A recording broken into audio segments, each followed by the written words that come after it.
any analyst or fan even saw Indiana fighting their way to the NBA Finals, and they are now 2 wins away from winning it all. Do you think the Oklahoma has a shot to level up the series? I mean, and win it all, Oh, I or think both teams have a great chance of it. I think it's even though it's not the anticipated hype of a finals, you don't have a LA or a Texas team or a big city market team. I think it's a very uh, going to be a very like a chess match with these two teams. Mhm. You know, I'm gonna throw a jab. I'm gonna see what you're doing, and I'm moving pieces. You're moving pieces. Or I'm changing up the lineup, and that's what basketball is. It's a give and take, and I'm loving it. A lot of people not liking this finals, but I'm loving it because it is so. It's we're playing a dance with each other. We're trying to figure out, and I think Indiana haven't played their best so far. I think all three games they haven't played anything like they had played in the Eastern Conference playoffs. And I think Oklahoma City has made tons of mistakes. So it's very interesting seeing it, seeing these teams. You know, you have the MVP with Shy, but outside of Shy, there's no other really superstar. You have stars, but you don't have other superstars like we normally used to seeing. And that's what make this more interesting and make me believe that watching these guys in a high IQ basketball plays that the NBA is going to start shifting that way. Yeah, and there's a lot of I've seen, there's a lot of coaching that goes behind the scenes that maybe casual fans don't see, but you can see that the coaches are also trying to outsmart each other.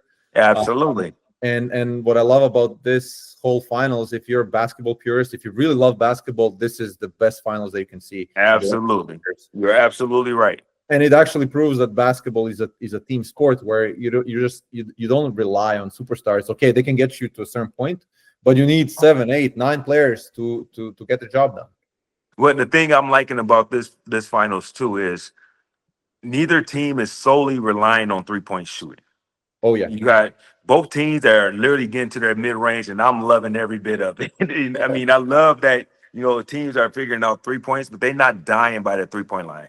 Shea is probably in the last 15 years one of the best mid range shooters I've seen. Mhm. And you seeing what Tyrese is doing. You seeing what Nimhard is doing. You're seeing all these guys get into their mid range game, which is such a beautiful shot and a tough shot at the same time that it's almost becoming a dying art.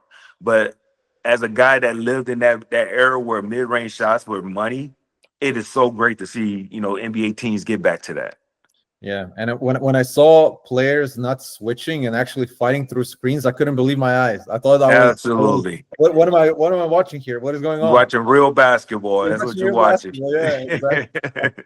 Yeah, I mean, and everything, like I feel like everything it comes and it goes. So I Yeah, think this is a blueprint of something that we're gonna see in the future, and I'm pretty excited about it, honestly. Because absolutely. that's the I think, basketball that we learn how to play. yeah, and that's what you're seeing. I think you're going to see even this whole playoffs before the finals. It got a lot more physical. Yeah. There wasn't a lot of touch fouls getting called. They were letting guys get to the basket and get bumps. Basketball is a contact sport. It's going to happen. So I'm excited to see the league move forward past this playoffs and allow some of that bumping and toughness to come back into the league and seeing guys getting back to their mid-range shot. I'm excited. Maybe they're learning something from the big three because that's what the people want. Absolutely.